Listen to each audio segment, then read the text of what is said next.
Merci Salima, bonjour à tous et bonjour à toutes. Je suis très honorée de pouvoir prendre la parole aujourd'hui à l'occasion des 40 ans du titre de psychologue et j'ai intitulé mon intervention entre institutions, engagement et avenir professionnel. Quelle place pour le psychologue aujourd'hui ? Cet anniversaire n'est pas seulement une date symbolique, il constitue un temps de réflexion collective, une respiration dans notre histoire professionnelle. Une occasion aussi de revenir sur ce qui nous fonde, d'interroger ce que nous traversons aujourd'hui et d'oser penser demain. Ce que je souhaite partager avec vous aujourd'hui est traversé à la fois par mon expérience clinique, institutionnelle, mes engagements de terrain, mes engagements associatifs également, par ma recherche et aussi bien sûr par ma subjectivité. Car je crois profondément que notre parole, lorsqu'elle s'ancre dans l'expérience, peut toucher, interroger, ouvrir. C'est pourquoi je vous propose une intervention, je vais respecter le temps imparti des 10 minutes, en 3 temps. Dans un premier temps, j'interrogerai la place du psychologue au sein des institutions aujourd'hui, entre contraintes structurelles et mutations managériales. Ensuite, les formes d'engagement contemporaines, dans des espaces parfois inattendus, où il nous faut inventer de nouvelles modalités d'action. Et enfin, une tentative de projection. À quoi pourrait ressembler l'avenir de notre profession à l'aune des nouvelles attentes générationnelles et sociétales ? En ce qui concerne la place du psychologue dans les institutions, entre résistance et paradoxe, nous faisons tous, à des degrés divers, l'expérience d'une tension croissante entre le sens de notre métier et la réalité des structures dans lesquelles nous l'exerçons. Cette tension, si elle n'est pas pensée collectivement, devient douloureuse, parfois même dangereuse. Aujourd'hui, nous évoluons dans des institutions structurellement contraintes. Pénurie de postes, temps morcelé, lourdeur administrative, multiplication des tableaux Excel. Mais les difficultés ne sont pas seulement quantitatives, elles sont aussi qualitatives. Des logiques gestionnaires s'imposent, elles infiltrent nos pratiques, nos organisations, nos temporalités. Les indicateurs prennent le pas sur la pensée, le chiffre sur le sujet, l'évaluation sur la rencontre. On nous demande de produire, d'évaluer, de standardiser. Mais comment standardiser ce qui, par essence, relève de la singularité du sujet ? Comment quantifier le temps de l'élaboration psychique, la qualité d'une rencontre, les chemins pluriels de rétablissement ? Nous insistons à une érosion symbolique du rôle du psychologue, moins de place dans les réunions institutionnelles, moins de reconnaissance hiérarchique, moins d'espace pour transmettre, superviser, penser. Et pourtant, nous tenons, parfois coûte que coûte. Mais à quel prix ? Celui de la fatigue, de la mise à distance, du sentiment de ne plus faire un travail juste. C'est aussi celui de la solitude, de la résignation, du désenchantement. Alors, je vais modérer aussi mon propos parce qu'il y a aussi des institutions qui essaient d'inventer d'autres manières de faire et c'est important aussi de les soutenir, de les rendre visibles, de les relier, car si nous voulons résister sans nous épuiser, nous avons besoin de lieux vivants, porteurs de sens partagés. Donc le constat que je viens de faire, néanmoins, ne doit pas nous décourager. Il doit nous conduire à une question essentielle. Comment habiter encore les institutions sans s'abîmer dans leurs impasses ? Comment résister sans s'épuiser ? Comment faire lien dans des lieux qui se délitent ? Après mon expérience de psychologue en milieu carcéral, moi aussi, comme Alain, je suis passée par la prison. J'avais alors 23 ans. Ces questions ont vraiment pris pour moi une intensité toute particulière. Jeune diplômée, pleine d'élan, j'ai rejoint un centre pénitentiaire flambant neuf avec l'espoir d'y construire une institution humaine, soutenante, orientée vers la réinsertion. Oui, j'étais très illusionniste et très idéaliste et je le suis encore, ça fait partie aussi de moi. Et c'est comme ça, avec ça aussi que je travaille. Mais très vite, j'ai été confrontée à une réalité d'une extrême violence. Les surveillants venaient déposer auprès de moi leur fatigue, leur peur muette, leur solitude. Ils n'avaient pas d'espace pour dire, leurs paroles n'avaient pas de statut, la mienne non plus. Très vite, j'ai compris que je ne pourrais pas tenir sans transformer cette souffrance en travail. J'ai donc entamé un travail de thèse pour que cette violence ne me traverse pas sans que je la transforme. J'ai voulu donner voix à ceux que l'on oublie dans les débats sur la prison, ceux qui gardent les hommes et qui, à force de silence et de tension, s'abîment à leur tour. Les personnels pénitentiaires. Dans le même temps que ce travail de thèse, j'ai aussi suivi un master de philosophie et de sciences du langage pour m'extirper un peu de ça et continuer à penser plus haut et plus loin.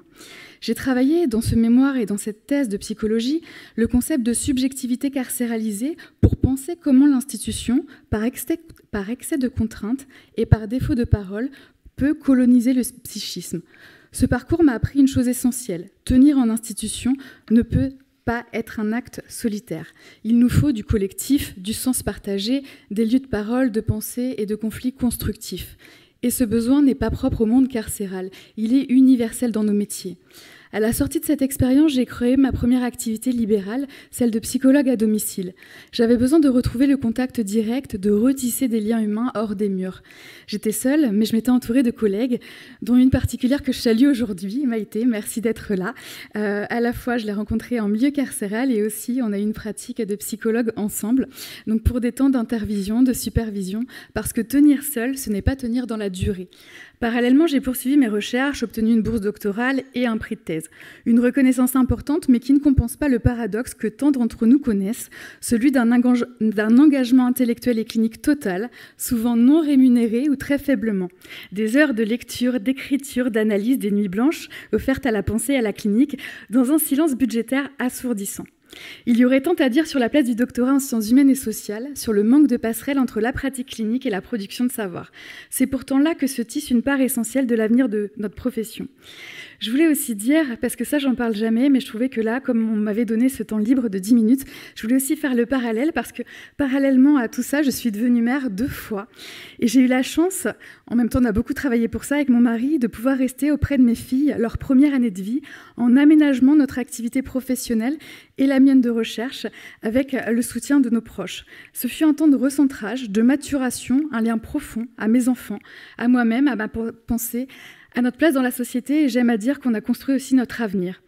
Et je crois que ce n'est pas hors sujet ici aujourd'hui, car cette expérience m'a profondément interrogée sur la façon dont notre métier, si exigeant, si impliquant, s'articule ou ne s'articule pas avec nos vies personnelles. C'est vrai aussi pour bien d'autres métiers. Elle m'a aussi questionnée sur les conditions réelles d'un exercice professionnel soutenable, sur l'invisibilité du travail émotionnel, sur l'absence de dispositifs pensés pour les parentalités engagées. Combien de collègues, femmes en majorité, renoncent à certains postes, à la recherche, à des directions de projet, faute de temps, de reconnaissance, de soutien logistique ou symbolique, ou les acceptent au détriment de leur famille, non sans une grande culpabilité. Là encore, c'est bien d'un enjeu structurel qu'il s'agit, celui de pouvoir penser notre métier comme un métier de vie et non comme une vocation sacrificielle, comme on a pu parfois nous l'apprendre à l'université. Après cette plongée dans nos réalités institutionnelles et un petit peu dans ma vie personnelle, je vais maintenant aborder le second point de mon propos, qui est celui de l'engagement en dehors des cadres habituels. Une fois devenue docteur, j'ai élargi mon champ d'action. Je suis retournée en institution en tant que responsable d'un service de promotion de la santé mentale et de prévention du suicide. Ce poste m'a permis de développer des projets hors du cadre strict de l'hôpital. Base aérienne, collectivités, entreprises, festivals, actions citoyennes. Autant de lieux où la souffrance psychique se dit autrement. Et le besoin d'écoute, de sens de reconnaissance, bien sûr, traverse tous les milieux. Être psychologue, c'est aussi être à l'écoute du monde et penser dans le monde dans lequel on existe. J'aime beaucoup cette citation de Paul Venn qui parle de Michel Foucault en disant que quand on pense, on est hors du bocal, mais comme on fait partie de toute l'humanité, eh bien, on est un poisson rouge qui tourne dans le bocal comme tous les autres. Donc, à être à l'écoute du monde, ça exige de nouveaux ajustements. Il faut inventer des formats, des langages communs avec des acteurs très éloignés de notre champ. Et surtout, il faut rester fidèle à notre éthique, ne pas céder à la tentation d'une psychologie rassurante prête à l'emploi. Rappeler que penser, c'est aussi déranger, que soigner, ce n'est pas standardisé. C'est dans cette dynamique que j'ai pu créer un projet innovant, les Ulysses, un programme de prévention du suicide qui est fondé sur les récits de vie, des témoignages de personnes qui témoignent à visage découvert de leur crise suicidaire et qui vont bien aujourd'hui. Ce projet de témoignage à visage découvert est illustré, il s'appelle Ulysse en référence bien sûr à l'Odyssée, j'ai pas le temps ici de développer, il est illustré aussi sous forme de bande dessinée et donc ces hommes et ces femmes nous racontent leur chemin pluriel de rétablissement. Il n'y en a pas un tout fait qui conviendrait à tout le monde et ça prend du temps. Ce qui les a aidés, ce qui les a pas aidés, et ce qui aurait pu aussi être mis en place. Ça sera en ligne sur la plateforme Les Ulysses le 10 septembre 2025 à l'occasion de la Journée mondiale de prévention du suicide. Un sujet, voilà. Donc ces expériences de terrain, ces nouvelles formes de narration m'amènent naturellement à cette dernière question qui est mon dernier point avant de conclure. Que voulons-nous transmettre aux générations qui arrivent ? Les jeunes psychologues qui entrent dans le métier, j'ai eu la chance d'enseigner à l'Université de Poitiers, d'être chargée d'enseignement et à terre de 2011 à 2022. Ils portent des attentes claires, du sens, de la souplesse, de la créativité, une éthique vivante. Ils ne veulent plus s'épuiser dans des institutions qui les invisibilisent. Ils ne veulent plus choisir entre engagement et équilibre de vie, entre rigueur clinique et liberté de ton. Réenchanter la profession, ce n'est pas engommer les difficultés, c'est l'habiter autrement, c'est lui redonner des ancrages pour penser, se former, travailler ensemble, créer. Cela suppose des transformations structurelles concrètes qui doivent être pensées avec les psychologues et non pour eux. Donc c'est créer des espaces de supervision systématisés et financés dans tous les secteurs. Ça devrait être obligatoire. Voilà, c'est une condition éthique de l'exercice, un espace de respiration, d'élaboration, de prise de recul. Reconnaître statutairement les doctorats en psychologie.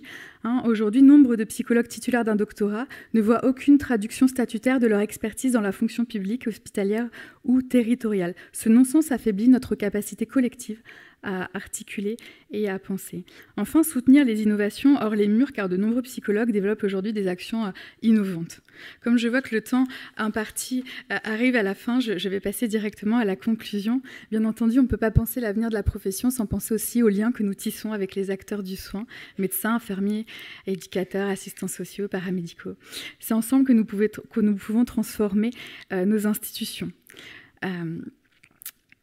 Donc, en conclusion, je saute un petit peu. Ce 40e anniversaire n'est pas un hommage figé, c'est un appel à nous rappeler qui nous sommes, ce que nous défendons, un appel à investir nos métiers avec exigence et liberté. Notre métier éclaire, soutient, transforme. À nous d'emporter la voix, à nous de penser ensemble, à nous de rappeler que penser, faire du lien, c'est déjà résister. Je vous remercie pour votre écoute.